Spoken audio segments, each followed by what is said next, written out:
Hello everyone, स्वागत है बेटा आप सबका हमारे इस नए लेक्चर में एप्लीकेशन ऑफ डेरिवेटिव के। और बच्चों, मुझे पूरी उम्मीद है कि अभी तक आपका कॉन्फिडेंस लेवल टेंजेंट और नॉर्मल के ऊपर बेस्ड क्वेश्चंस पे और एप्लीकेशन ऑफ डेरिवेटिव पे बहुत स्ट्रांग हो गया होगा और आपको सारे कंसेप्ट्स एकदम क्लियर होंगे। पर्टिकुलरली बच्चों, जो हमारा लास्ट लेक्चर था और उसका लास्ट लेक्चर था, उसमें बेटा हमने सिर्फ क्वेश्चंस की प्रैक्टिस की है, क्योंकि आप जितने ज्यादा सवाल बनाएंगे आपके लिए उतना बेहतर है। चलिए बेटा, आज का लेक्चर स्टार्ट करते हैं। पहले मैं आपको एक नोट पॉइंट लिखाऊंगा, एक क्वेश्चन कराऊंगा और उसके बाद फिर अपन थियोरेटिकल अपना जो पोर्शन है वो आगे बढ़ाएंगे। लेकिन बच्चों, आज का लेक्चर स्टार्ट करने के पहले आप में से जितने भी बच्चों ने अब तक हमारे टेलीग्राम चैनल को ज्वाइन नहीं किया है, आप जल्दी से जल्दी बच्चों हमारे टेलीग्राम चैनल से जुड़िए, क्योंकि उससे जुड़ने से आपको दो एडवांटेज होंगे। पहला बच्चों एडवांटेज आपके लिए ये है कि मेरे कोई भी लेक्चर आप कभी भी मिस नहीं करेंगे अगर आप टेलीग्राम चैनल में भी हैं।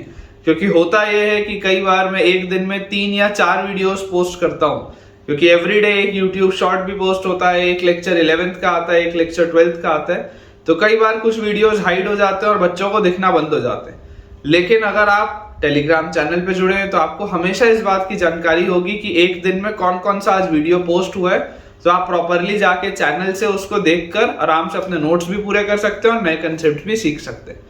तो ये तो हो गया पहला एडवांटेज। इसके अलावा बच्चों, जो सेकंड एडवांटेज है, जो सबसे बड़ा एडवांटेज है, वो ये है कि क्लास में हम चाहे जितने भी सवाल कर ले, लेकिन जब तक आप बच्चों घर पे खुद से प्रैक्टिस नहीं करेंगे तब तक परफेक्शन नहीं आएगा। तो वो परफेक्शन लाने के लिए ज्यादा बेटर आपके लिए ये होगा कि आप टेलीग्राम चैनल में भी जो मैं आपको क्वेश्चंस पोस्ट करता हूं और आगे भी करता रहूंगा, उन्हें आप देखिए, उन्हें आप सॉल्व करिए और जो भी आपको डाउट आता है उसमें आप पूछिए। तो चलिए जल्दी से टेलीग्राम चैनल ज्वाइन कर लीजिए। और अगर आपको थोड़ा भी फायदा हो रहा है मेरे लेक्चर से तो इस वीडियो को तुरंत लाइक कर दीजिए। हमारे पास एक बड़ा नोट पॉइंट लिखा हुआ है, याद करिएगा। लास्ट लेक्चर जो हमारा था, लास्ट लेक्चर में मैंने आपको ये बताया था कि कभी भी अगर मेरे पास कोई सेकेंड डिग्री कर्व हो तो सेकेंड डिग्री कर्व के लिए जो टेंजेंट का इक्वेशन होता है उसमें एक्स स्क्वायर को रिप्लेस करते हैं एक्स x1 से, वाई स्क्वायर को रिप्लेस करते हैं हम वाई y1 से, उसके बाद 2x gets replaced with x plus x1, 2y को y प्लस y1 और 2xy को xy1 प्लस yx1। ये तरीका होता था। एक बेटा नोट पॉइंट में आप आगे और लिखिएगा, काम की चीज है, क्योंकि ये वाला फंक्शन कई बार आ जाता है। तो आपको ये पता होना चाहिए, equation of tangent, equation of tangent, ठीक है, नोट करके रखेंगे बेटा। ये ध्यान रखना है, इसको मैं डेराइव भी कर सकता हूं, लेकिन उसमें अपन टाइम वेस्ट नहीं करेंगे। किसी को अगर इसका डेरिवेशन चाहिए हो, आप बेटा कमेंट से मुझसे पूछ सकते हैं, मैं आपको शेयर कर दूंगा। Equation of tangent at x1 y1, equation of tangent at x1 y1 on the curve, on the curve, on the curve x by a raised to the power m plus y by b raised to the power n, x by a raised to the power m plus y by b raised to the power, यहां पर भी m ही आएगा, y by b raised to the power m equal to 1। इस तरीके का अगर मान लो बच्चों अपने पास कोई भी फंक्शन दिया हो, इस तरीके का अगर कोई भी बेटा आपको कर्व दिया हो, क्लियरली आप देख सकते हैं कि ये mth डिग्री का कर्व है। तो इक्वेशन ऑफ टेंजेंट हमारे पास हो जाएगा is x by a into x1 by a raised to the power m minus 1। ये बात तो देखो आपको पता ही है कि जो आपके पास टेंजेंट का इक्वेशन आएगा वो एक लीनियर इक्वेशन होना चाहिए। तो इसमें से मैंने एक x by a बाहर निकाल लिया, बाकी एज इट इज रहने दिया, ठीक है। सिमिलरली इसको आप लिख सकते हैं plus y by b into y by b, y1 by b raised to the power m minus 1 is equal to 1। ये आपके पास बच्चों चीज आ जाएगी। ये एज अ रिजल्ट हमको याद रखना है, ठीक है। तरीका वही है, जो x की पावर m था उसमें एक बार बस x बाहर निकाल लो, बाकी पूरे में x1 लगा दो। जो y की पावर m था उसमें से एक y बाहर निकाल लो, बाकी पूरे में y1 लिख लो। बाकी तो वही है बेटा, बाकी चीज तो वही है। तो यार यहां से देखो, मैं आपको एक सवाल कराता हूं। सवाल अपने पास बच्चों दिया हुआ है, क्वेश्चन अपने पास दिया है कि find the condition, find the condition, find the condition for the line, find the condition for the line x cos alpha, x cos alpha plus y sin alpha, find the condition for the line x cos alpha plus y sin alpha equal to p to touch the curve to touch the curve, find the condition for the line x cos alpha plus y sin alpha equal to p to touch the curve x by a raised to the power m plus y by b raised to the power m equal to 1। ये अपने पास बच्चों एक सवाल लिखा है कि क्या ऐसी कंडीशन हो ताकि ये लाइन उसको टच करे। अब मुझे बच्चों जो बात पता है इसको टच करती हुई कोई भी जो लाइन होती है, इसको बेटा टच करती हुई कोई भी जो लाइन होती है, if the line touches, if the tangent is at the point x1 y1, if tangent is at the point x1 y1, तो x1 y1 पर बच्चों आप इस पे tangent कैसे डालेंगे? That will be x by a into x1 by a raised to the power m minus 1, अभी लिखा है, plus y by b into y1 by b raised to the power m minus 1 equal to 1। ये आपकी tangent का equation होता है, ठीक है। इन जनरल बच्चों ये आपका टेंजेंट का इक्वेशन होता है और आपको पता है, आपको ये बोला जा रहा है कि ये आपकी टेंजेंट होनी चाहिए। तो also if x cos alpha touch कर दिया ना, also if x cos alpha plus y sin alpha equal to p touches this curve, so x1 y1 will lie on this line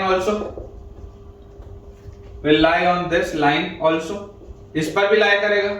ये बात आती है समझ में कि भाई x1 y1 इस पर भी तो लाई करेगा। अगर मान लो ये आपका एक कोई जनरल कर्व था, x1 y1 पे आपने टेंजेंट का इक्वेशन लिखा, तो ये टेंजेंट का इक्वेशन ये है, और अगर आप चाहते हैं कि ये वही वाला टेंजेंट हो तो x1 y1 इस पर भी लाई करेगा। तो अगर बेटा x1 y1 इस पर भी लाई करेगा तो आप बोल सकते हैं x1 cos alpha plus y1 sin alpha is equal to p। ये आपके पास आता है एक रिलेशन, ठीक है, और ये बच्चा आपके पास आता है दूसरा रिलेशन। अब हमें सिर्फ और सिर्फ कंपेयर करना है, तो यार कंपेयर करेंगे तो मुझे दिखाई देता है यहाँ पर x का कोफिशिएंट है cos अल्फा, तो cos अल्फा डिवाइडेड बाय यहाँ पर आपके पास यहाँ पर बेटा आपके पास x1 y1 ये आ गया। अपन अगर कंपेयर करें तो ये वाली अपनी जो लाइन है ना, ये आपकी टेंजेंट लाइन है। बेसिकली ये तो एक कंडीशन अपने पास आई है जो हो सकता है सवाल में आगे यूज आ जाए कि x1 y1 इस पर भी लाई करेगा, तो ये एक कंडीशन है जो अपने को हो सकता है आगे यूज आ जाए।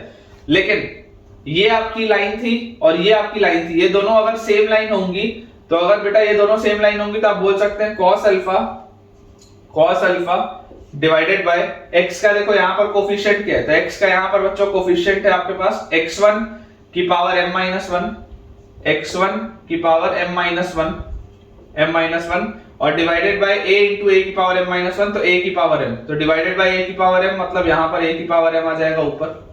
This will be equal to y का कोफिशिएंट है sin अल्फा, तो sin अल्फा डिवाइडेड बाय यहाँ पर y का कोफिशिएंट क्या है y1 की पावर m माइनस 1 और मल्टीप्लाइड बाय अपने पास आ जाएगा क्या b की पावर m, ये b की पावर m ऊपर आ जाएगा। And this is equal to constant term क्या है, कांस्टेंट टर्म अपने पास बच्चों p यहाँ पर p बाय यहाँ पर कांस्टेंट टर्म है 1। ये अपने पास रिजल्ट आ रहा है, ठीक है क्या। तो यार अगर ये मेरे पास रिजल्ट आ रहा है तो मुझे एक रिलेशन ये भी यहाँ पर दिया हुआ है, एक रिलेशन बेटा मुझे ये भी दिया हुआ है कि x1 y1 इसको भी सेटिस्फाई करेगा।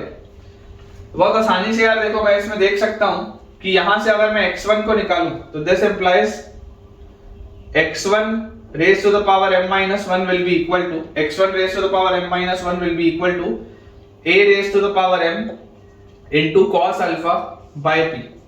x1 raised to the power m minus 1 will be equal to a raised to the power m into cos alpha by p। और अगर दोनों साइड में पावर रेज कर दूं 1 by m minus 1, अगर बच्चों मैं दोनों साइड पावर रेज कर दूं 1 by m minus 1, तो इस तरीके से आ जाएगा पावर में 1 by m minus 1 और यहाँ तो x1 आ जाएगा। तो ये अपनी बेटा निकल आई वैल्यू x1 की। विद सिमिलर लॉजिक बेटा अगर मैं आपको बोलूं कि यार यहाँ से आप देखो y1 की पावर m minus 1 आ जाएगा b की पावर m, y1 की पावर m minus 1 हमारे पास आ जाएगा b raised to the power m into sin alpha by p। तो यहाँ पे जैसे आप पावर 1/m-1 रेस करेंगे तो इस पूरे के पावर में क्या आ जाएगा, 1/m-1 आ जाएगा, ये चीज आ जाएगी हमारे पास। और आपको पता है कि x1 और y1 जो है, x1 और y1 बच्चों जो आपके पास दिया हुआ है, ये x1 और y1 क्या कर रहे हैं, ये x1 और y1 इसको सेटिस्फाई भी करेगा। तो अपन ऐसा करते हैं, थोड़ा सा बोर्ड क्लियर करते हैं, यहां से बेटा अपन थोड़ा सा इस बोर्ड को क्लियर करते हैं और कंडीशन बेसिकली अपने को निकालनी है, तो उस कंडीशन को अपन डिराइव करते हैं। देखिए यहां से आपके पास आ जाएगा, इसको भी हटा देते हैं यहां से। इक्वेशन हमारे पास लिखा हुआ है x1 cos अल्फा, ठीक है, तो x1 मतलब a raise to the power m cos alpha raise to the power या cos अल्फा बाय p आएगा सबसे पहले, by p raise to the power m 1/m-1, ठीक है। ये है x1 cos alpha into cos alpha plus y1 sin alpha, तो y1 है b raise to the power m, b raise to the power m into sin alpha by p raise to the power m-1, और b1 के साथ मतलब y1 के साथ है sin alpha, this is equal to p, ये दिया हुआ है, ठीक है। इसको भी क्लियर यहां से अब कर लेते हैं, क्योंकि अब बेटा हमको सिर्फ और सिर्फ इसी को ही सॉल्व करना है, बाकी और अपने को अब कुछ भी काम नहीं है। जो चीज बेटा लिखनी थी अपन ने लिख ली है, सिर्फ इसको सॉल्व करना, और जो भी बेटा रिजल्ट आएगा that will be the answer. तो देखिए अगर इसको सिंप्लीफाई करें तो हम यहां से बोल सकते हैं कि ये लिखा हुआ है a raise to the power m/m-1, a raise to the power m/m-1 into cos alpha raise to the power 1/m-1 plus 1, यहाँ पे cos अल्फा की पावर 1 भी है, और इसके नीचे आएगा p की पावर 1/m-1 जो मैं उधर लेके जाने वाला हूं। फिर यहाँ पर आ जाएगा अपने पास b की पावर m/m-1 है ना, यहाँ पे 1/m-1 आएगा, तो b की power m/m-1 into sin alpha raise to the power 1/m-1 और plus 1, and this will be equal to p raise to the power, यहाँ पर 1 तो है ही, और इसमें p की पावर 1/m-1 उधर जाएगा तो प्लस 1/m-1, ये आ जाएगा अपने पास। देखो यहाँ भी नीचे p की पावर 1/m-1 है, यहाँ पर भी वही है, उधर जाएगा तो एलसीएम लेंगे, आ जाएगा। एलसीएम तो क्या ही, उधर जैसे आप लेके जाओगे p की पावर यहाँ पे 1 है और 1/m-1 और हो गया। फिर यहाँ से अपने पास आता है a raise to the power m/m-1 into, यहाँ पर अपने पास आ जाएगा cos alpha raise to the power, अगर आप एलसीएम ले लें तो 1 प्लस m-1 बाय m-1, ठीक है, plus b raise to the power m/m-1 into sin alpha raise to the power 1 plus m-1 by m-1 is equal to p raise to the power m-1 plus 1 by m-1। Clearly बच्चों ये -1 plus 1, ये plus 1 -1 cut रहा है, तो यार यहाँ पर देखो cos अल्फा की पावर m/m-1 आ गया, a की पावर m/m-1 आ गया, तो this is a cos alpha raise to the power m/m-1 plus similarly यहाँ पर b sin alpha raise to the power m/m-1 is equal to, ये -1 प्लस 1 गया,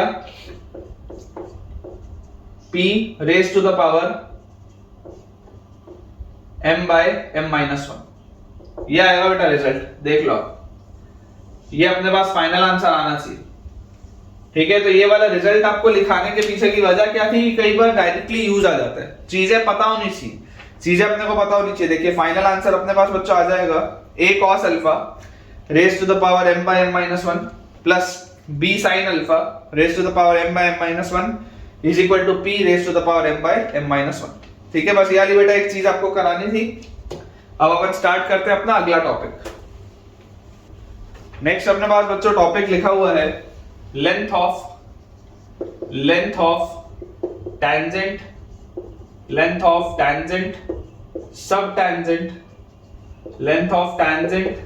subtangent normal and subnormal, length of tangent subtangent normal and subnormal, आपको बच्चों इसका length बताना है, ठीक है। मतलब बेसिकली किसी भी कर्व के लिए इनके जो रिजल्ट्स आएंगे, आपको रिजल्ट्स को बेटा रटने की बिल्कुल भी जरूरत नहीं है, हमको सिर्फ अप्रोच समझ के चलना है कि मैं क्या तरीके से इसको सॉल्व कर रहा हूं, ठीक है ना, सिर्फ आपको अप्रोच समझना है, आपको रटने की कोई भी जरूरत नहीं। इमेजिन करिए इस तरीके के आपके पास बेटा एक कर्व लिखा हुआ है और यहाँ पर ये मैंने एक टेंजेंट यहाँ से ड्रॉ कर दी, ठीक है। दिस इज अ टेंजेंट जो बच्चों अपन ने यहाँ पर ड्रॉ करी। ये टेंजेंट यहाँ पर किसी पॉइंट P पर है, P के कोऑर्डिनेट्स अपने पास हैं x1 y1, ठीक है। P के बच्चों कोऑर्डिनेट्स अपने पास है x1 y1। इस तरीके से हमने एक टेंजेंट को ड्रॉ किया। अब मैं आपको ये बोलता हूँ कि बेटा अगर ये टेंजेंट है तो इस पर नॉर्मल जो होगा वो इस तरीके से होगा यहाँ पे, है ना। This will be your normal, ये नॉर्मल आपके पास आएगा और ये टेंजेंट आपके पास आएगी लाइन, ये आपके पास लाइन आएगी टेंजेंट। मान लेते हैं कि टेंजेंट वाली लाइन जो है वो यहाँ पर वर्टेक्स T पर जाके x एक्सिस को मिलती है और नॉर्मल वाली लाइन मान लेते हैं वर्टेक्स G पर बच्चों जाके x एक्सिस को मिलती है। और अगर इस पॉइंट P को मैं नीचे प्रोजेक्ट कर दूं तो मेरे पास मान लेते हैं कोऑर्डिनेट आपके पास आ जाएगा वर्टेक्स M का। अब जो अप्रोच हमको समझ के चलना है, अप्रोच क्या समझ के चलना है, मान लेते हैं ये जो टेंजेंट है इसका एंगल ऑफ इंक्लिनेशन है थीटा। तो सबसे पहले तो आपको बेटा बात पता होनी चाहिए कि टेंजेंट होता क्या है, लेंथ ऑफ टेंजेंट क्या होता है, what is length of tangent. तो लेंथ ऑफ टेंजेंट अगर बेटा मैं बोलूं तो length of tangent is basically the distance between the point of contact and where the tangent meets the x axis. Length of tangent is the distance between या ऐसा लिख लो, distance from the point of contact from the point of contact of the tangent line point of contact of the tangent line with the curve distance from the point of contact of the tangent line with the curve to the point where the tangent line meets the axis of x, where the tangent line meets x axis, ठीक है। ये अपने पास बच्चों चीज लिखी हुई है। तो बहुत क्लियर सी बात है बेटा कि tangent distance from the point of contact है ना, ये जो पॉइंट ऑफ कांटेक्ट है यहां से इसका डिस्टेंस निकालना है कहां तक, to the point where the tangent meets the tangent line meets the x axis. मतलब कि आपका बेटा लेंथ ऑफ टेंजेंट कभी भी बोला जाए तो length of tangent will B PT। Length of tangent क्या होगा, PT होगा। ये हो गई सबसे पहली बात। वैसे अगर हम बात करें नॉर्मल की, लेंथ ऑफ नॉर्मल, तो लेंथ ऑफ नॉर्मल क्या होता है बेटा, लेंथ ऑफ नॉर्मल होता है distance of the point of contact from the point where the normal line meets the axis of x। क्या आ जाएगा, the distance from the point of contact को POC लिख देते हैं, the distance from the point of contact of the normal line with the curve to the point where the normal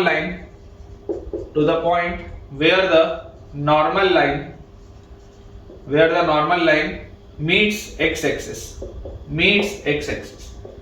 ये अपने पास बच्चों चीज आएगी कि ये जो नॉर्मल लाइन है, ये नॉर्मल लाइन x एक्सिस को जिस पॉइंट पे मिल रही है और पॉइंट ऑफ कांटेक्ट से इसकी जो दूरी होती है, this is length of normal which is PG। किसी भी कर्व के लिए बेटा ये आपको समझ में आना चाहिए कि जब आप किसी पॉइंट पे टेंजेंट डालते हैं तो वो टेंजेंट लाइन उस पॉइंट ऑफ कांटेक्ट से लेकर x एक्सिस में कितना दूर है, that is length of tangent. Normal line जब हम लिखते हैं तो नॉर्मल लाइन उस पॉइंट ऑफ कांटेक्ट से लेकर x एक्सिस के पॉइंट तक कितना दूर है, that is length of normal. तो लेंथ ऑफ टेंजेंट हो गया, लेंथ ऑफ नॉर्मल हो गया। अब अगर बेटा हम बात करें सब टेंजेंट की, सब टेंजेंट, तो लेंथ ऑफ सब टेंजेंट क्या होता है, बेसिकली बच्चों ये जो टेंजेंट का प्रोजेक्शन है x axis, projection of tangent, projection of length of tangent on x axis, projection of length of tangent on x axis का मतलब कि ये जो टेंजेंट का लेंथ है इसका x एक्सिस पर प्रोजेक्शन कितना होगा, ये जो टेंजेंट का लेंथ है इसका x एक्सिस पर प्रोजेक्शन कितना होगा। मतलब कि आप बोल सकते हैं कि दिस इज empty, ये क्या है, दिस इज empty, ये m से लेकर t तक ये टेंजेंट का प्रोजेक्शन है और इसी को आप pt cos थीटा भी बोल सकते हैं। This can also be written as pt cos theta, एक ही बात। एक ही बात है बेटा, ये जो प्रोजेक्शन है वो ये आ जाएगा अपने पास। एंड सिमिलरली अगर हम बात करें सब नॉर्मल की बच्चों, अगर हम बात करें, मैं फिर आपको बोलूंगा एक भी आपको रिजल्ट याद नहीं रखना है, मैं इनके रिजल्ट्स भी आपके लिए डिराइव करूंगा, लेकिन रिजल्ट्स आपको रखने की जरूरत नहीं है। Subnormal will B projection of normal on the x axis, projection of length of normal, projection of length of normal on x axis, normal on x axis. ये आपका बेटा ये जो नॉर्मल है इसका जो एक्स एक्सिस पे projection होगा दैट विल बी अपने पास सब नॉर्मल। तो इसको आप बोल सकते हैं दिस इज mg, ये अपने पास आ जाएगा mg, ठीक है। और यहाँ पे बेटा आप देखिए इसको ध्यान से कि अगर ये आपके पास थीटा था, ये 90 था, तो ये जो छोटा सा एंगल होगा this will B 90 minus theta, this will B 90 minus theta. तो ये आपके पास आ जाएगा pg cos of 90 minus theta, मतलब कि this will B pg sin theta, pg sin theta, है ना, क्योंकि ये pg cos of 90 minus theta करोगे तो cos 90 minus theta sin theta होता है, तो ये आपके पास रिजल्ट्स आएंगे। तो ये थ्योरेटिकल बेटा पोर्शन था, एक बार आप इसको नोट कर लीजिए थ्योरेटिकल पोर्शन को। अब मैं इसको क्लियर करता हूं और इन चीजों को एक बार डिराइव करता हूं आपके लिए।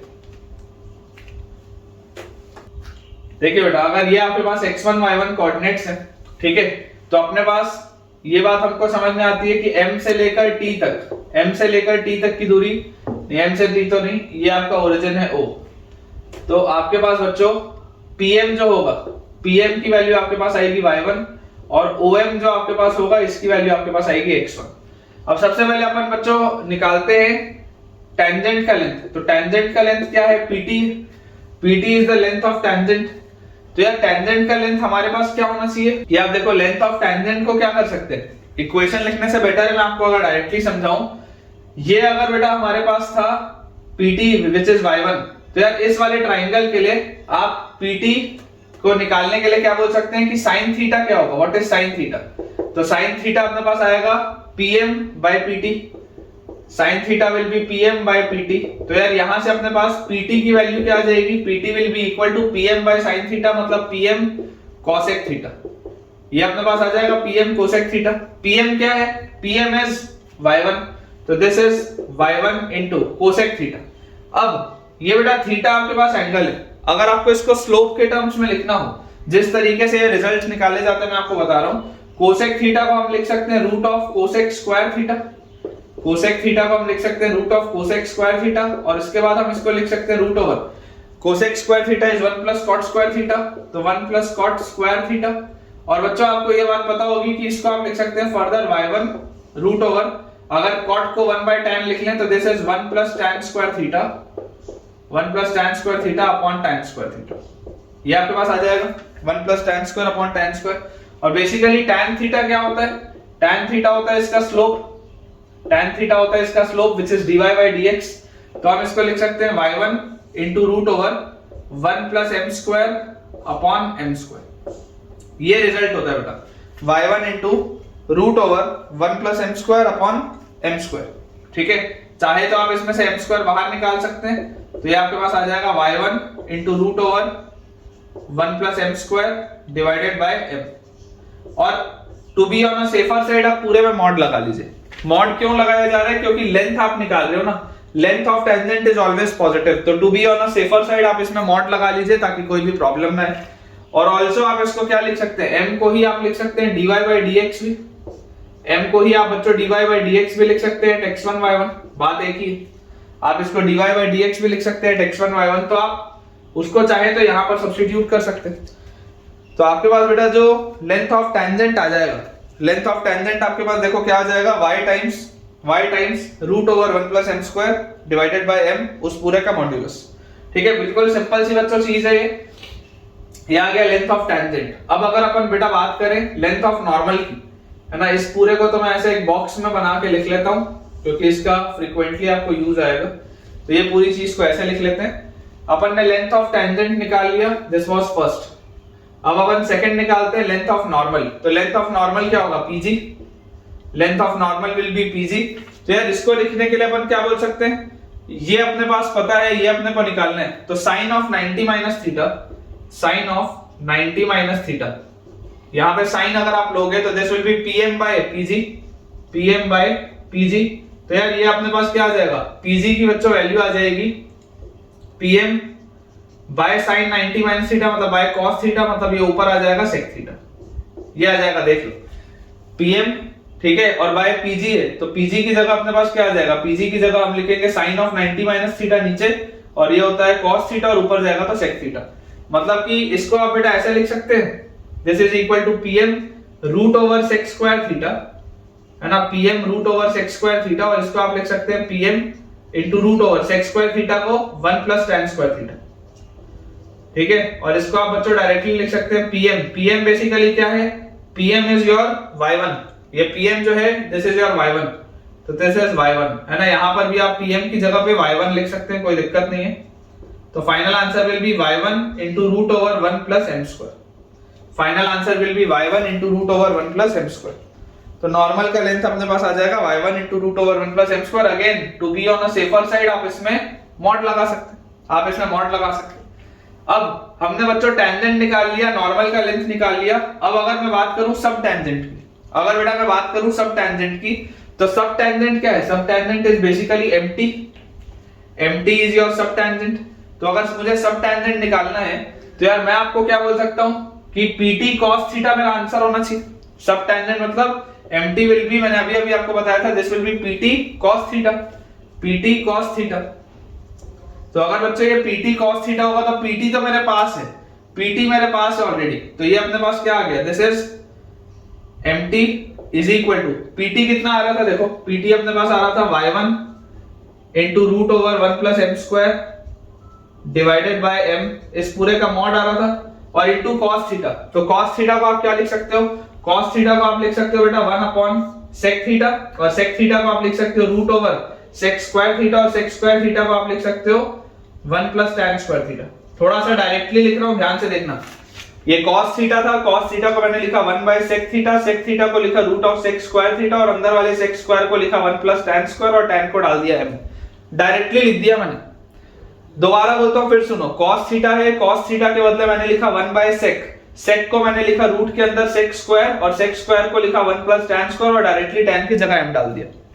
प्रैक्टिस करोगे ये सब तुम भी कर पाओगे। तो यहां से देखो आपको क्लियरली दिख रहा है ये root of 1 plus m square इससे कटेगा, और जो बेटा मेरे पास रिजल्ट आएगा that is mod of y1 by m, ये आएगा रिजल्ट। याद रखने का अगेन मैं बोल रहा हूं बच्चों, आपको जरूरत नहीं है, सब टेंजेंट का आपके पास लेंथ आ जाएगा mod of y1 by m।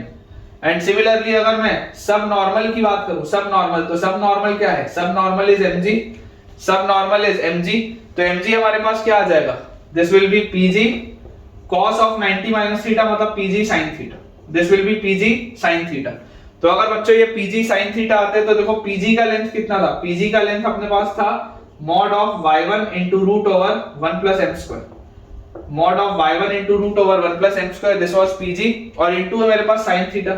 sin theta को आप लिख सकते हैं 1 बाय कोसेक थीटा, और कोसेक को आप लिख सकते हैं root over cosec square theta, और कोसेक स्क्वायर को आप लिख सकते हैं 1 प्लस कॉट स्क्वायर थीटा, और कॉट स्क्वायर को आप लिख सकते हैं 1 बाय tan स्क्वायर मतलब 1 बाय m स्क्वायर।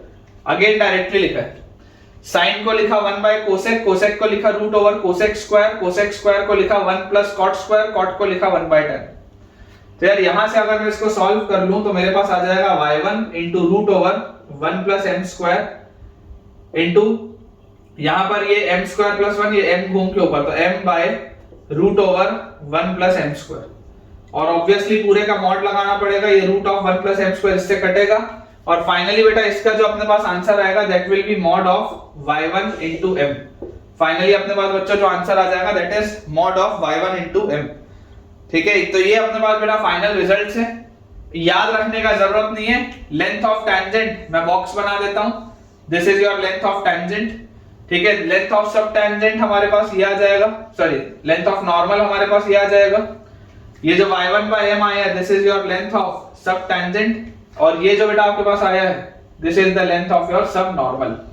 ये अपने चारों रिजल्ट्स मैंने निकाल लिए। इस पर बेस्ड कुछ बेटा मैं आपको क्वेश्चंस कराता हूं ताकि आपका थोड़ा सा क्लैरिटी और इंक्रीज हो पाए। चलिए क्वेश्चन देखते हैं बेटा, अपने पास सवाल लिखा हुआ है इसी कंसेप्ट पर बेस्ड जो अभी हमने पढ़ा है कि शो दैट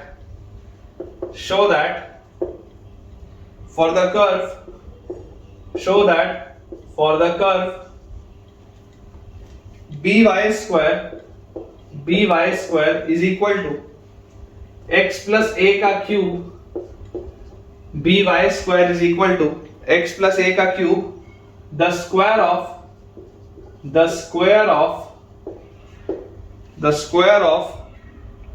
the subtangent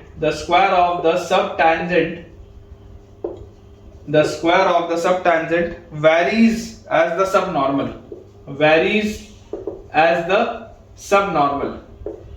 इसका मतलब क्या है? Square of subtangent varies as the subnormal, इसका मतलब होता है बेटा कि डायरेक्टली प्रोपोर्शनैलिटी आपको करना है। बेसिकली आपको यहां पर जो प्रूफ करना है, आपको ये प्रूफ करना है कि स्क्वायर ऑफ द सबटेंजेंट जो होगा उसका square varies as the subnormal, it is directly proportional to subnormal, या आप लिख सकते हैं कि सबटेंजेंट का square will be k times subnormal. ये आपको बेसिकली प्रूफ करना है, ये आपको बच्चों एक बेसिकली प्रूफ करना है। सिंगल करेक्ट में भी बहुत आसानी से आ सकता है। तो अप्रोच क्या हो जाएगा? अप्रोच हो जाएगा कि आपके पास देखो कर्व एक दिया हुआ है। अब इस कर्व के लिए अगर आपको तो रिजल्ट याद हो, अगर तो रिजल्ट याद हो तो बहुत अच्छी बात है, अगर रिजल्ट याद ना हो तो थोड़ा सा आपको मेहनत लगेगा। आप अगर बेटा प्रीवियस वाले अपने पेज में देखेंगे, अभी अभी अपन ने रिजल्ट निकाला था, सब टेंजेंट का लेंथ कितना आया था? सब टेंजेंट हमारे पास जो आ रहा था वो आ रहा था y1 अपॉन m का मॉड, यही आ रहा था सब टेंजेंट। और सब नॉर्मल बेटा जो मैंने यहां पर निकाला था, सब नॉर्मल मेरे पास आया था y1 इंटू m का मॉड। ये अपने पास रिजल्ट्स आए थे, थोड़ी देर पहले की बात है। अगर हम बात कर लें कि यार हम इसमें y1 पर ही निकालेंगे, कोई दिक्कत की बात नहीं है, लेकिन सबसे पहले मैं स्लोप निकालना चाहता हूं, तो यार m क्या होगा? m which is equal to basically your dy by dx at x1 y1।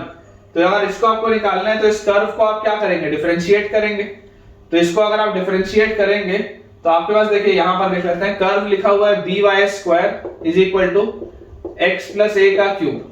Differentiate आप इसको जैसे करोगे तो b into 2y y dash is equal to 3 into x plus a का स्क्वायर, ये आ जाएगा अपने पास। और जैसे ये बेटा ये वाली चीज अपने पास आई तो यार यहां से y डैश की वैल्यू अपने पास कितनी आ जाती है? 3 टाइम्स x1 प्लस a का स्क्वायर डिवाइडेड बाय 2by1, यही आएगा क्या? ये अपने पास आ जाएगा, क्योंकि अपन किस पर निकाल रहे हैं? स्लोप अपन निकाल रहे हैं x1 y1। ये जो स्लोप हमने निकाला है, ये स्लोप बच्चों हमने कैलकुलेट किया है एट x1 y1। तो अगर ये स्लोप हमने x1 y1 पर निकाला था तो ये अपने पास स्लोप आ गया, ये अपने पास स्लोप आ गया। अब मुझे यहां से बेटा देखो दिखाई देता है कि सब टेंजेंट क्या हो जाएगा? Subtangent will be equal to y1 into 1 by m। तो y1 इंटू 1 बाय m करोगे मतलब इसका रेसिप्रोकल। तो इसका अगर आपको बच्चों रेसिप्रोकल करना होगा, this is basically your m। तो रेसिप्रोकल अगर आप करेंगे तो this will be 2by1 upon 1 by m करेंगे तो 2by1 upon 3 times x1 plus a का स्क्वायर, ये अपने पास आता है। और इस पूरे का आप मॉड भी लगा लो, कोई दिक्कत नहीं।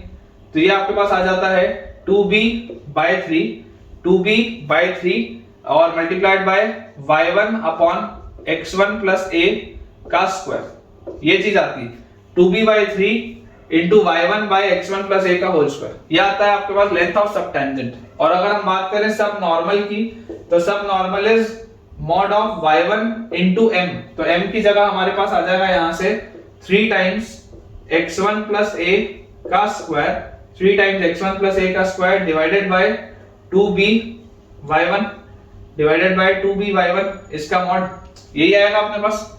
तो यार यहां से ये y1 से ये y1 कट गया, तो this comes out to be 3/2b into x1 plus a का स्क्वायर, ये अपने पास आता है लेंथ ऑफ सब नॉर्मल। अब हमको देखो इसमें प्रूफ क्या करने की कोशिश करनी है। आपको बेटा बोला जा रहा है the square of the subtangent varies as the subnormal. तो square of the subtangent अगर आप करेंगे, इसका square varies as the subnormal, ये बेटा आपको प्रूफ करना है। इसको भी बेटा अगर आप चाहें तो थोड़ा सा और सिंप्लीफाई कर सकते हैं। आपको देखो दिखाई देता है कि ये जो x1 y1 पर आप पॉइंट निकाल रहे हैं, जो स्लोप आप बच्चों x1 y1 पर निकाल रहे हैं, x1 y1 इसको भी सेटिस्फाई करेगा। तो by1 square will be equal to x1 plus a का क्यूब, ये भी अपने पास आएगा रिलेशन। by1 का square will be equal to x1 plus a का क्यूब। सर यहाँ से देखो आपके पास y1 स्क्वायर की बेसिकली वैल्यू किसके बराबर है, y1 स्क्वायर की वैल्यू है x1 प्लस a का क्यूब बाय b, तो इसका आप लिख सकते हैं 2b by 3 into y1 square is x1 plus a का क्यूब, x1 प्लस a का क्यूब मतलब कि यहाँ पर आपके पास ऊपर बचेगा x1 प्लस a और बाय है अपने पास नीचे b, ठीक है, तो नीचे यहाँ पर आ जाएगा b, तो ये b से b भी कट जाएगा, ये अपने पास आएगा देख लो, क्योंकि नीचे आपके पास x1 प्लस a का स्क्वायर है और ऊपर आपके पास क्या बन रहा था, y1 स्क्वायर की जगह x1 प्लस a का क्यूब बन रहा था, तो एक चीज बस बचेगी। वैसे यहाँ पर अब जैसे आपने देखो ये वाले में y1 को मैंने रिप्लेस कर दिया, ये वाले में सिर्फ x1 के टर्म से ये भी है, तो आप अगर देखेंगे तो लेंथ ऑफ सब टेंजेंट का स्क्वायर, तो सब टेंजेंट का स्क्वायर क्या आएगा, सब टेंजेंट का स्क्वायर हमारे पास आ जाएगा यहाँ से, इसका अगर मैं स्क्वायर करूंगा तो 4/9 इंटू x1 प्लस a का square, 4/9 into x1 plus a का स्क्वायर लेंथ ऑफ सब टेंजेंट। लेंथ ऑफ सब नॉर्मल क्या आ जाएगा, लेंथ ऑफ सब नॉर्मल अपने पास आ जाएगा यहाँ से 3/2b into x1 plus a का स्क्वायर। तो क्लियरली आप बच्चों देख सकते हैं कि यार ये देखो ये सेम रेशियो में ही है, ये सेम रेशियो में ही है। अगर आप सब टेंजेंट का स्क्वायर अपॉन सब नॉर्मल करेंगे, सब टेंजेंट का स्क्वायर अपॉन सब नॉर्मल बच्चों अगर आप करेंगे तो क्लियरली आपको दिखाई दे रहा है कांस्टेंट सी जाएगी। जैसे आप इन दोनों को डिवाइड करोगे ये वाली चीज कटेगी और आपके पास आ जाएगा 4/9 डिवाइडेड बाय 3/2b, ठीक है, तो यहां से अपने पास आ जाएगी पूरी चीज 8b/27, ये आपका वो कांस्टेंट आएगा जिस तरीके से रिलेटेड है, ठीक है। तो बहुत आसान सा सवाल था। अब प्रोफाइल मैंने आपको बता दिया, इस पर बेस्ड कैसा भी क्वेश्चन है आप आराम से बना सकते हैं। नेक्स्ट अपने पास बच्चों सवाल लिखा हुआ है, show that at any point on the hyperbola, at any point on the hyperbola show that at any point on the hyperbola xy equal to c square the subtangent varies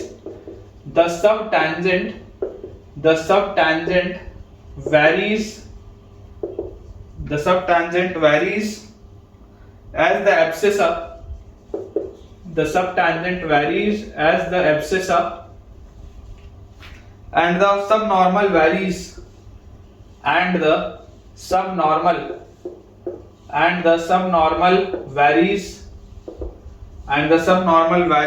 as the cube of the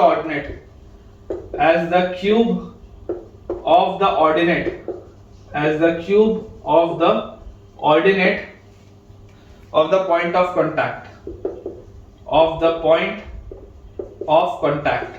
ये अपने पास बच्चों पूरी एक चीज लिखी है।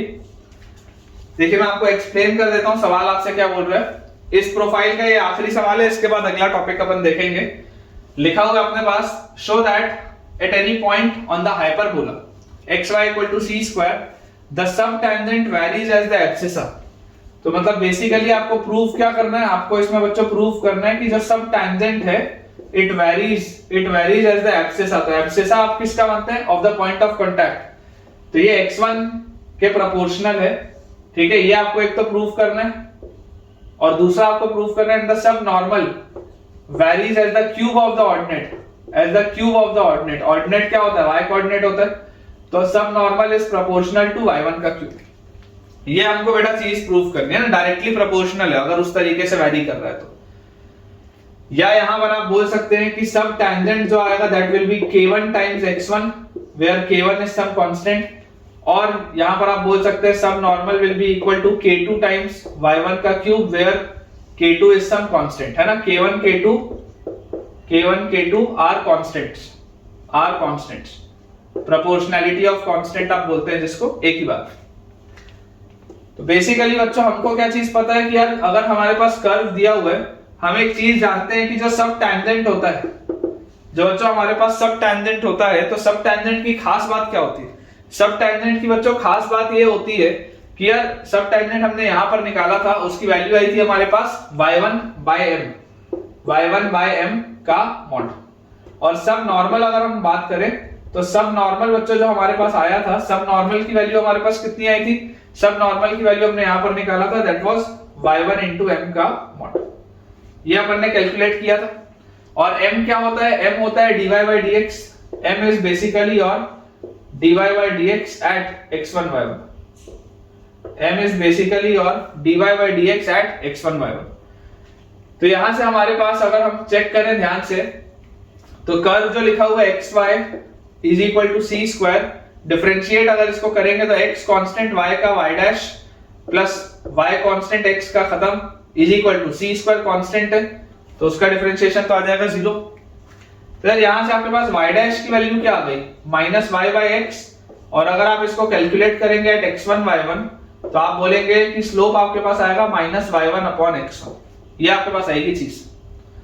तो यार अगर ये हमारे पास बच्चों चीज आती है तो देखो सब टेंजेंट आपके पास कितना आ रहा है, सब टेंजेंट की वैल्यू आपके पास आ रही है mod of y1 into 1 by m, तो 1 by m कितना होगा, इफ दिस इज m तो 1 by m will be x1 by y1, x1 by y1, और माइनस साइन है तो यहाँ माइनस लगा लो, मॉड के अंदर तो बैलेंस हो जाएगा। y1 से ये y1 कटा तो आप देख सकते हैं कि आपके पास आ रहा है सब tangent is equal to x1, सब टेंजेंट आ ही रहा है x1 आपके पास। अगर सब टेंजेंट आपके पास बच्चों x1 आ रहा है, इसका मतलब क्या है, ये रिलेशन आ गया अपने पास, k1 की वैल्यू 1 हो जाएगी, तो ये रिलेशन तो आ गया। वैसे ही अगर हम बात करें सब नॉर्मल की, तो सब normal is y1 into m, m क्या है अपने पास, m अपने पास बच्चों आ जाएगा यहां से अगर आप देखोगे तो minus y1 by x1, minus y1 by x1, इस पूरे का मॉड ये आ जाएगा अपने पास। तो यार यहां से अपने पास सब नॉर्मल आ रहा है y1 square upon x1, minus sign तो बैलेंस हो जाएगा y1 स्क्वायर अपॉन x1 का मॉड। और आप जानते हैं कि बच्चों अगर आप पॉइंट ऑफ कांटेक्ट पे देख रहे हैं तो पॉइंट ऑफ कांटेक्ट में x1 y1 इसको सेटिस्फाई करेगा, तो ऑल्सो आप यहां पर लिख सकते हैं कि x1 into y1 will be equal to c का square, x1 into y1 will be equal to c का स्क्वायर, मतलब कि x1 को बच्चों हम क्या लिख सकते हैं, x1 can be written as c square by y1, x1 can be written as c square by y1। तो अगर मैं यहां पर डाल दूं तो this will be mod of y1 square upon x1 will be c square by y1, तो y1 ऊपर आ जाएगा। तो अपने पास लेंथ ऑफ सब नॉर्मल बच्चों आ जाता है 1 by c square into y1 cube. Clearly आप देख सकते हैं कि देख लो सब नॉर्मल जो है, subnormal is directly proportional to y1 का क्यूब, और k2 की वैल्यू क्या आ जाएगी, k2 will be 1 by c square, k1 हमारे पास कितना आ जाएगा 1। तो आसान से सवाल थे बेटा, आई होप आपके ये कांसेप्ट्स अच्छे से क्लियर हुए होंगे। नेक्स्ट बेटा जो अपने पास टॉपिक है थोड़ा सा अलग सा टॉपिक है, which is rate measure. Next topic अपने पास है रेट मेजर, ठीक है। इसमें अब मैं थ्योरी तो आपको क्या ही लिखा हूं, मैं आपको एक सवाल कराता हूं, मैं आपको बेटा कुछ सवाल कराता हूं, उससे आपको क्लैरिटी आएगी कि रेट मेजर का मतलब क्या है। जैसे मान लीजिए हमारे पास अगर बच्चों एक क्वेश्चन लिखा हो, क्वेश्चन हमारे पास बच्चों अगर दिया हो रेट मेजर में कि if the area of circle, if the area of circle, if the area of circle increases at a uniform rate, increases at a uniform rate, if the area of circle increases at a uniform rate, show that the rate of increase of the perimeter, show that the rate of increase of perimeter, rate of increase, show that the rate of increase of perimeter, जो perimeter का बच्चों rate होगा increase का, show that the rate of increase of perimeter varies inversely, varies inversely at its radius, at its radius. ये अपने पास बच्चों चीज लिखी हुई है। सवाल का मतलब क्या मैं आपको समझा देता हूं। रेट मेजर मतलब क्या होता है, रेट मेजर मतलब आपको डिफरेंशिएट करना है with respect to T, differentiate with respect to t, t मतलब टाइम, t मतलब time, differentiate with respect to time. क्या लिखा हुआ है, if area of the circle increases at a uniform rate. आपके पास बच्चों यहां पर बोला जा रहा है कि आपके पास एक सर्कल है जिसका एरिया एक यूनिफॉर्म रेट से इंक्रीज हो रहा है, ठीक है, जिसका एरिया मतलब एक यूनिफॉर्म रेट से इंक्रीज हो रहा है। एरिया को अपन मान लेते हैं, मान लो डेल्टा, एरिया को हम बोल देते हैं डेल्टा। अब अगर मैं एरिया को डेल्टा बोल दूं तो आपको बोला जा रहा है कि area of the circle increases eight a uniform rate, मतलब डी डेल्टा बाय dt जो होगा that is constant, D delta by dt बच्चों जो होगा दैट इज कांस्टेंट। ये आपके पास कॉन्स्टेंटली इंक्रीज हो रहा है, increases at a uniform rate बोला जा रहा है ना बच्चों। यूनिफॉर्म रेट मतलब क्या है, it increases at a constant rate. तो अगर एक कांस्टेंट रेट से इंक्रीज होता जा रहा है तो D delta by D T क्या होगा, कांस्टेंट होगा। फिर बोला जा रहा है show that the area rate of increase of perimeter, show that the rate of increase of perimeter varies inversely at its radius. मतलब कि आपको बोला जा रहा है अगर आप पेरीमीटर को पी बोल दें तो show that the rate of increase of perimeter DP by D जो होगा varies inversely at its radius, मतलब ये 1/r के प्रोपोर्शनल होगा। ये आपको चीज बोली जा रही है, ये आपके पास प्रूफ करना है। थोड़ा सा अनऑर्थोडॉक्स टाइप का टॉपिक है, लेकिन ऐसे सवाल भी आते हैं। आप बोलेंगे कि सर ऐसा सवाल कैसे आ सकता है, तो बेटा ऑप्शंस में आ सकता है डायरेक्टली। तो ऐसा सवाल न्यूमेरिकल टाइप में कैसे आता है इसके बाद वाले में मैं आपको समझाऊंगा, लेकिन ऐसे सवाल आते हैं, पेपर में आते हैं ऐसे सवाल, इसलिए अपने को जानकारी होनी चाहिए। बोला जा रहा है area increases at a uniform rate, मतलब ये चीज है। अब एरिया होता क्या है, अगर आप इसका बच्चों रेडियस मानेंगे r, तो एरिया आपको पता है this is pi R square. तो हमें बोला जा रहा है कि d pi R square by dt, this is some constant. d pi R square by dt is some constant. तो ये आपके पास क्या आ जाएगा, देखो पाई तो बाहर आ जाएगा और dr square by dt will be 2r और dr बाय dt, यही आएगा अपने पास, दिस इज सम कांस्टेंट। यही तो लिखा हुआ है। पाई आर स्क्वायर को आप किस तरीके से डिफरेंशिएट करोगे, पाई कांस्टेंट है, पाई बाहर, आर स्क्वायर का 2r और फिर dr बाय dt। तो यार ये आपको देखो क्या बोला जा रहा है, ये अपने पास यहां से आ गया dr बाय dt की वैल्यू, dr बाय dt की वैल्यू कितनी आ गई, k बाय 2 पाई r आ गई। dr बाय dt की बच्चों वैल्यू अपने पास आ गई k बाय 2 पाई r। और जैसी ये चीज हमारे पास आई तो अब आपको बोला जा रहा है show that the rate of increase of perimeter. तो पेरीमीटर क्या है, पेरीमीटर होता है 2 पाई r, पेरीमीटर होता है 2 पाई r। तो show that the rate of increase of perimeter, तो dp by dt, dp by dt अगर आप करेंगे 2 पाई कांस्टेंट है बाहर, r का हो जाएगा dr बाय dt, ये आपके पास आएगा dp बाय dt। तो ये जो चीज I show that this varies inversely at its radius. तो dp बाय dt अगर आप सॉल्व करेंगे तो यहां से हमारे पास आ जाएगा ये 2 pi into dr by dt, dr by dt is k by 2 pi r। Clearly आप देख सकते हैं 2 पाई से 2 पाई कटेगा एंड dp बाय dt की बच्चों वैल्यू अपने पास आ रही है k इंटू 1/r। मतलब कि आपको दिख गया जो आपको लेके आना था, यही तो आपको लेके आना था, यही तो आपको करना था बेटा कि dp बाय dt जो है वो 1/r के हिसाब से वैरी करेगा। ये देख लो ये 1/r के हिसाब से वैरी कर रहा है। थोड़े से अनऑर्थोडॉक्स क्वेश्चन है, थोड़े से अलग से क्वेश्चन है, लेकिन अगेन ऐसे सवाल आप बच्चों देखे होंगे तो पेपर में चांसेस हैं आपसे बनने के, और अगर आपने ऐसे सवाल कभी देखे ही नहीं होंगे तो पेपर में बनेगा ही नहीं। ठीक है, लैंग्वेज पकड़िए, दोबारा एक बार समझाता हूं। एरिया इंक्रीज हो रहा है एट अ यूनिफॉर्म रेट। तो ये जो यूनिफॉर्म रेट लिखा हुआ है मतलब एरिया जो है वो कॉन्स्टेंटली बढ़ता जा रहा है। एरिया जो है बच्चों वो कॉन्स्टेंटली बढ़ता जा रहा है। और रेट मतलब क्या होता है, रेट मतलब होता है आपको डिफरेंशिएट करना है विद रिस्पेक्ट टू टाइम। तो एरिया बच्चों आपके पास कॉन्स्टेंटली इंक्रीज हो रहा है, तो डी एरिया बाय dt या डी डेल्टा बाय dt क्या है, सब कांस्टेंट है k। तो आपने डेल्टा की जगह डाल दिया पाई आर स्क्वायर और उसको सॉल्व करके आपने एक रिलेशन निकाल लिया। फिर बोल रहा है show that the rate of increase of perimeter. तो पेरीमीटर में अगर आप रेट ऑफ इंक्रीज निकालेंगे तो वो आपके पास क्लियरली जो प्रूव आपको करना था वो आ जाएगा। एक सवाल और कराता हूं, उससे देखिए क्लैरिटी आएगी आपको। क्वेश्चन में जो अपने पास लिखा हुआ है न्यूमेरिकल टाइप सवाल, न्यूमेरिकल टाइप सवाल है, देखिए कैसे आते हैं। if the side of an equilateral triangle, if the side of an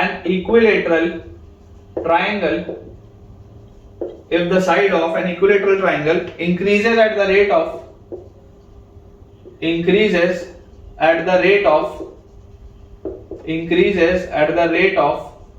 if the side of an equilateral triangle increases at the rate of √3 centimeter per second, increases at the rate of √3 centimeter per second, and area increases at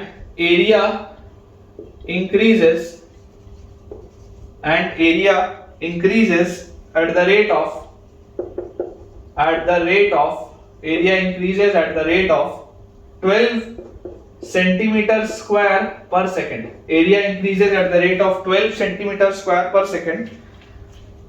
Then the side of equilateral, then find the length of then find the length of the side of equilateral triangle। ये अपने पास सवाल है, ठीक है। ये अपने पास बच्चों क्वेश्चन दिया हुआ है कि if the side of an equilateral triangle increases at the rate of √3 centimeters per second, area increases at the rate of 12 centimeters square per second, find the length of the side of the equilateral triangle। सबसे पहले आप अगर बच्चों इसका figure बनाएं और observe करने की कोशिश करें कि अगर हमारे पास इस तरीके का एक इक्विलेटरल ट्रायंगल दिया हुआ है जिसमें मान लेते हैं किसी साइड का लेंथ है a, तो ये भी आपके पास a होगा, ये भी आपके पास a होगा। अब बोला जा रहा है side of equilateral triangle increases at the rate of √3 centimetre पर सेकेंड, मतलब कि dA/dt जो है दैट इज √3, ये दिया हुआ है आपके पास। देख लो dA जो होगा उसका यूनिट सेंटीमीटर होगा, टाइम का यूनिट सेकंड होगा, तो dA/dt ये जो आपके पास लेंथ है, साइड का लेंथ है, इस साइड का लेंथ आपका इंक्रीज हो रहा है एट यूनिफॉर्म रेट, क्या दिया हुआ है √3, तो dA/dt हमारे पास √3 दिया है। And the area increases at the rate of 12 centimetre square पर सेकंड, तो इसका एरिया क्या होगा, इक्विलेटरल ट्रायंगल का एरिया होता है √3/4 into a square, √3/4 into a square, side का स्क्वायर।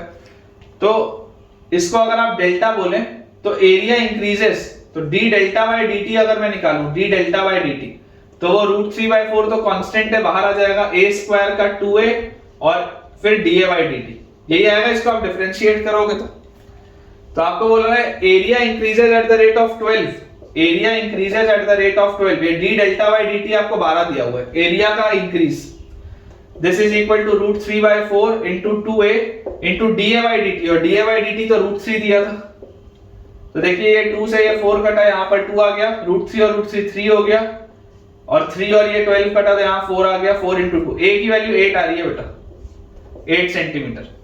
इस तरीके के भी सवाल आपके पास बनते हैं, सिंपल सा सवाल है, न्यूमेरिक रिस्पांस का बहुत सिंपल सा सवाल है, लेकिन अगर हमको ये कंसेप्ट ही नहीं आते होंगे तो फिर तो सवाल बनेंगे ही। इसलिए बच्चों मेरा हमेशा ये प्रयास है कि मैं आपको मैक्सिमम वैरायटी ऑफ क्वेश्चंस कराऊं, ताकि आप एटलीस्ट देखे हो एक बार इन सवालों को, और ज्यादा चांसेस हो कि अगर उस तरीके का कोई भी क्वेश्चन आपके मेंस या एडवांस के पेपर में आए तो आप बना पाए। जैसे देखिए अगला बेटा अपने पास सवाल लिखा हुआ है, displacement S of a particle at time t, displacement S of a particle at time t is expressed as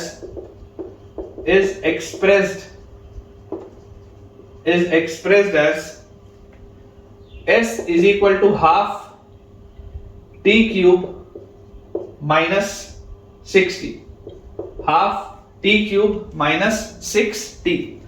Find the acceleration at the time, find the acceleration at the time when the velocity vanishes, अभी आपको देख के लग रहा होगा कि ये physics का सवाल है, लेकिन बेटा बेसिक मैथ्स है, ठीक है। वेलोसिटी वैनिशेस मतलब वेलोसिटी की जब वैल्यू 0 होती है।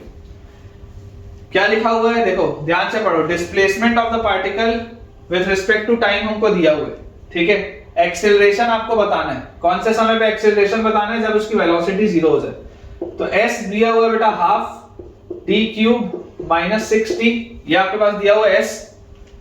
अब अगर बेटा ये मेरे पास चीज दी है तो वेलोसिटी क्या होती है, वेलोसिटी बच्चों हमारे पास होती है ds/dt, rate of change of displacement को ही तो वेलोसिटी बोलते हैं। तो आपके पास आ जाएगा ds/dt, तो जैसे ही आप ds/dt करेंगे, इसको डिफरेंशिएट करते ही आपके पास आ जाएगा हाफ t क्यूब का 3t स्क्वायर माइनस 6t का 6, ये अपने पास आ गया। तो ये बेटा आपके पास आ गया finally 3t square by 2 minus 6, ये अपने पास आ जाता है। और एक्सेलरेशन क्या होगा, एक्सेलरेशन इज वेलोसिटी का rate of change of velocity is acceleration, तो dv/dt।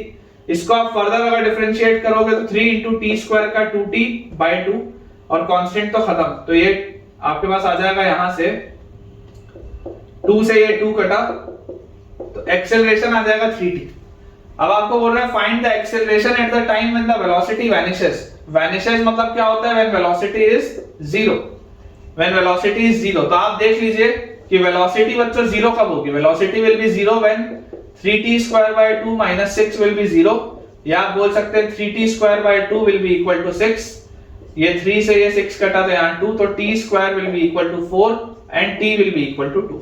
2 सेकंड बाद आप बोल सकते हैं बच्चों 2 सेकंड के बाद इसकी वेलोसिटी जीरो हो जाएगी, तो 2 सेकंड बाद इसका एक्सेलरेशन कितना होगा?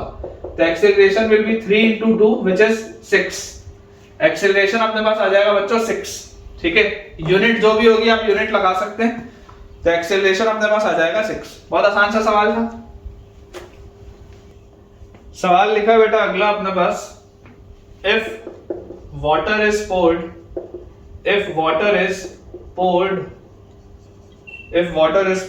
into an inverted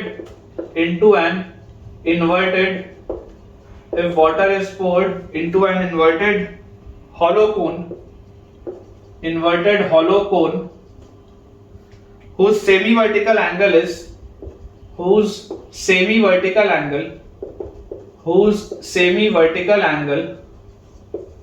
is 30 degree, such that its depth measured along the axis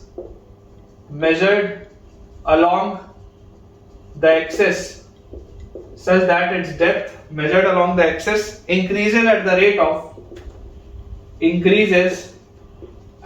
of 1 centimeter per second. Find the rate at which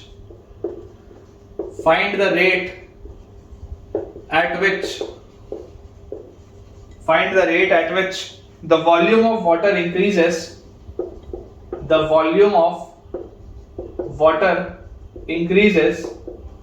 Find the rate at which the volume of water increases when the depth is 24 centimeter.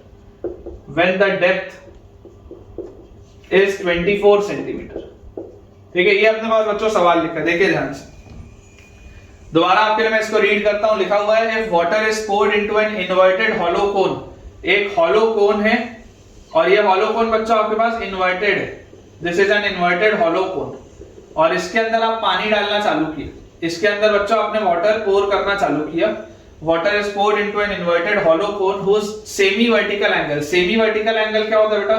अगर ये आपके पास hollow cone का access है, if this is the axis of the hollow cone, तो semi-vertical angle ये पूरा होता है। semi-vertical angle मतलब ये छोटा सा जो एंगल है ना, आधा। semi-vertical angle is 30 degree. ठीक है, और ये आपके पास इसका ये डायमीटर होगा, नीचे वाला ये पूरा, ये इतना हिस्सा रेडियस होगा। such that its depth measured along the axis increases at the rate of 1 centimeter per second। तो ऑब्वियसली इसमें आप पानी डालते जाएंगे तो ये इसका जो डेप्थ है बेटा, पानी का लेवल डेप्थ मतलब पानी का लेवल इंक्रीज होता जाएगा। और किस रेट में इंक्रीज हो रहा है? 1 सेंटीमीटर पर सेकंड में। Find the rate at which the volume of water increases when the depth is 24। तो जब डेप्थ 24 हो जाएगा तो वॉल्यूम ऑफ वाटर कितना होगा, ये आपसे पूछा जा रहा है। तो यार हमको बच्चों क्या पता है? हमको ये बात पता है कि वॉल्यूम ऑफ कोन होता क्या है? 1/3 पाई r²h। वॉल्यूम ऑफ कोन यही होता है 1/3 पाई r²h। अब आप जरा सोच के देखिए कि आपको बोला जा रहा है कि dh/dt जो है ये आपको 1 दिया हुआ है, ये लिखा है ना, increases at the rate of 1 centimetre पर सेकंड। डेप्थ मतलब पानी का लेवल, ये जो dh/dt है ये 1 सेंटीमीटर पर सेकंड हमको दिया हुआ है। और आपसे पूछा जा रहा है rate at which the volume of water increases, तो dv/dt आपसे पूछा जा रहा है। तो dv/dt होगा क्या? तो बेटा यहाँ पर आप ऐसा करो, आप एक बार देख लो कि h हाइट के साथ रेडियस कैसे चेंज होता है, क्योंकि r और रेडियस यहाँ पर है, r और h दो वेरिएबल है ना। तो आप ये देख लो कि h हाइट के साथ आपका रेडियस किस तरीके से वेरी कर रहा है। तो आप क्लियरली यहाँ पर देख सकते हैं बच्चों की if this is radius r and this is h, तो tan 30 डिग्री क्या आएगा हमारे पास? tan 30 डिग्री हमारे पास आ जाएगा परपेंडिकुलर बाय बेस, मतलब दिस विल बी r/h। किसी भी h हाइट पर इसका रेडियस क्या होगा मैं वो निकालने की कोशिश कर रहा हूं। तो r की बच्चों वैल्यू आ जाएगी हमारे पास, tan 30 होता है 1/√3, तो h/√3। ये रिलेशन है रेडियस और हाइट में। तो इसको अगर मैं यहाँ पर पुट कर दूं तो यहाँ पर बेटा इसको मैं लिख सकता हूँ 1/3 इंटू पाई इंटू रेडियस का स्क्वायर, रेडियस का square is h square by 3 into h। तो ये अपने पास आ जाएगा 1/9 इंटू पाई h क्यूब। तो यहाँ से अपने पास बच्चों देखो dv by dt will be 1/9 into pi into h cube का 3h स्क्वायर और h का dh बाई dt, ये अपने पास आएगा। बोला आपसे क्या चाह रहा है, find the rate of the change of volume of water increases when it's depth is 24। तो जब h की वैल्यू 24 होगी तब क्या होगा, तो dh बाई dt बेटा क्या है, dh बाई dt आपके पास 1 है दिया हुआ है, तो dv बाई dt कितना आ जाएगा, dv by dt will be 1/9 into pi into 3 into h का स्क्वायर, और उस समय आपके पास डेप्थ ऑफ वाटर कितना है 24, तो 24 इंटू 24, ये अपने पास बेटा पूरी चीज लिखी। तो यहां से अपने पास आ जाता है ये 3 और ये 9, ये कटा यहाँ 3 आया, 3 से ये 24 कटेगा तो 8 आएगा। तो अपने पास बेटा ये फाइनली आ रहा है 24 इंटू 8, तो 20 इंटू 8 160 और 4 8 32, दिस इज 192 पाई। ये आएगा बेटा आपके पास आंसर 192 पाई, चेक कर लीजिए। चलिए अगला सवाल देखते हैं बेटा, उसके बाद फिर लेक्चर अपना एंड करेंगे। क्वेश्चन बेटा आज के लेक्चर का लास्ट अपने पास लिखा है, a particle moves along the curve, curve का बच्चों अपने पास इक्वेशन दिया हुआ है 6y is equal to x cube plus 2, 6y is equal to x cube plus 2, a particle moves along the curve 6y is equal to x cube plus 2, find the points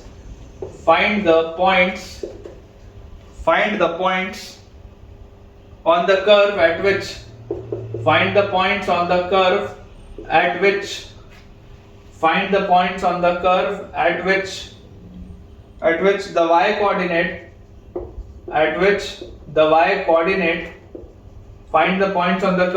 the y coordinate is changing 8 times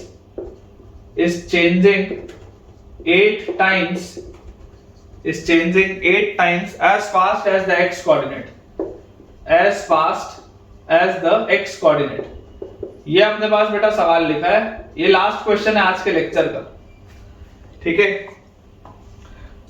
देखिए बेटा आपके पास क्या दिया है, particle moves along the curve 6y is equal to x cube plus 2, find the points on the curve at which the y coordinate is changing 8 times as fast as the x coordinate। मतलब हमको ये बोला जा रहा है कि y coordinate का जो चेंज है, y कोऑर्डिनेट का बच्चा जो चेंज है is changing 8 times as fast as the x coordinate, तो 8 टाइम्स है वो x कोऑर्डिनेट के चेंज के, ये क्वेश्चन में दिया हुआ है कि dy by dt is 8 times dx by dt। मैं आपको बोलता हूं कि आपके पास बच्चों जो कर्व लिखा हुआ है 6y is equal to x cube plus 2, इसको अगर आप डिफरेंशिएट कर दें विद रिस्पेक्ट टू t तो आपके पास आ जाएगा 6 dy by dt is equal to 3x square into dx by dt, और कांस्टेंट का डिफरेंशिएशन तो कुछ नहीं होता, 3 से ये 6 कटेगा तो 2 आ जाएगा आपके पास। तो यार यहां से अगर बेटा मैं ध्यान से समझूं तो मुझे लिखा हुआ है this implies dy by dt is equal to x square by 2 into dx by dt, dy by dt is equal to x square by 2 into dx by dt, ये अपने पास आता है। इसको अगर हम यहां पर बेटा सब्स्टिट्यूट कर दें तो x square by 2 into dx by dt is equal to 8 times dx by dt, clearly ये dx by dt तो कट गया, और आपके पास बेटा आ गया x स्क्वायर की वैल्यू, यहां से x square comes out to be 16, तो x की वैल्यू आ जाएगी 4, या हमारे पास x की वैल्यू आ जाएगी -4। अब अगर बच्चों x की वैल्यू 4 है तो 4 का क्यूब कितना होता है 64 प्लस 2 66 बाय 6 इज 11, तो यहां से y की वैल्यू आ जाएगी 11, और अगर आप x की जगह -4 रख दें तो -4 का क्यूब इज -64 और 2 इज -62, और -62 को बेटा जब आप 6 से डिवाइड करेंगे तो 2 का फैक्टर कटेगा, y will come out to be -31/2, check कर लीजिए। ये आपके पास बेटा दो कोऑर्डिनेट्स आएंगे, ठीक है, 4,11 will be one coordinate and -4, -31/2 आएगा या 3 आएगा, देख लेते हैं एक बार। 3 आएगा बेटा, ये कैलकुलेशन देख लेना, ठीक है। जैसे आप यहाँ पर -4 रखोगे, -4 का क्यूब इज -64 प्लस 2/6, तो दिस विल बी -62/6, ठीक है। 2 का फैक्टर कट करोगे -31/3, बिल्कुल सही। -4 का -31/3 अपने पास आ जाएगा। तो ठीक है बच्चों, विद दिस हम अपने आज के लेक्चर के एंड पे पहुंच चुके हैं और मुझे पूरी उम्मीद है कि आपको आज का लेक्चर बहुत अच्छे से समझ में आया होगा, क्योंकि आज हमने बहुत सारे थ्योरेटिकल पोर्शंस कवर किए। लेंथ ऑफ टेंजेंट, सब टेंजेंट, नॉर्मल, सब नॉर्मल पूरा आज हो गया, रेट मेजर भी हो गया। तो टेक्निकली मैं बोल सकता हूं कि मोर और लेस ये चैप्टर अपना कंप्लीट हो चुका है टेंजेंट नॉर्मल का, और हम मोनोटोनिसिटी स्टार्ट कर सकते हैं। लेकिन मैं बेटा कम से कम एक लेक्चर, मिनिमम मैं एक लेक्चर आपका और लेना चाहता हूं, जिसमें मैं आपको एंटायरली क्वेश्चंस की प्रैक्टिस कराऊं, एंड उसके बाद फिर हम मोनोटोनिसिटी अपना स्टार्ट करेंगे। तो अगर आपको आज के लेक्चर में थोड़ा भी बेनिफिट हुआ है या आपने कुछ नया सीखा है, तो मुझे कमेंट्स में आप अभी तुरंत बताइए, ताकि मैं और कॉन्फिडेंस के साथ और मोटिवेशन के साथ आपका अगला लेक्चर लेके आऊं। एंड इसके साथ साथ बेटा अगर आपको वीडियो पसंद आया है तो वीडियो को लाइक करें, चैनल को सब्सक्राइब करें और दोस्तों के साथ इस वीडियो को शेयर भी करें, ताकि उनकी पढ़ाई भी और अच्छे से हो पाए। Thank you.